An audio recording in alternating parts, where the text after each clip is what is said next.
श्री स्वामी समर्थ. सर्व आत्म्यांना माझा नमस्कार. आपण जेव्हा स्वतःला आईच्या नामात मग्न करून घेतो तसं आपली ऊर्जा वाढत जाते. कळत न कळत आपलं मन आध्यात्मिकतेकडे वळण घेतं. नामस्मरण अधिक अधिक वाढत जातं. आपल्या आयुष्यात कोण आहे, कोण आलं, कोण गेलं ह्याचा फारसा फरक आपल्याला पडत नाही. सतत एकांतात राहावं असं वाटतं. शांत बसावं, कोणाशी जास्त गप्पा मारायला देखील आवडत नाही.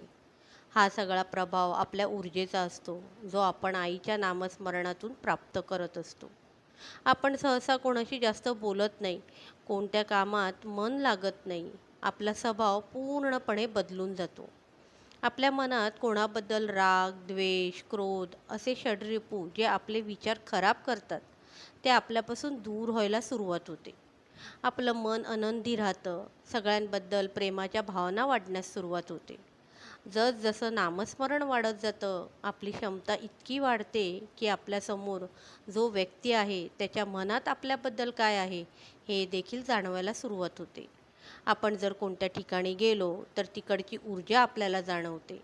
आपल्या आजूबाजूला कोणती ऊर्जा आहे, जसं सकारात्मक आहे की नकारात्मक, ह्या गोष्टी जाणवायला सुरुवात होते. आईच्या नामात इतकी ताकद आहे की आपण जितके नाम जप वाढवत जातो तितके आपण आईच्या जवळ जातो. आईच्या चरणात असं स्थान मिळवतो की आता तिथून आपल्याला कोणीही हलवू शकत नाही. कारण आता आपण आईच्या चरणात स्थिर झालेलो असतो. आईचा हात आपल्या मस्तकावर असताना कोणतीही ऊर्जा आपल्याला कोणताही त्रास देऊ शकत नाही.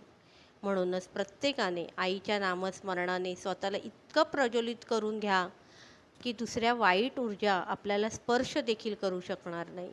श्री स्वामी समर्थ.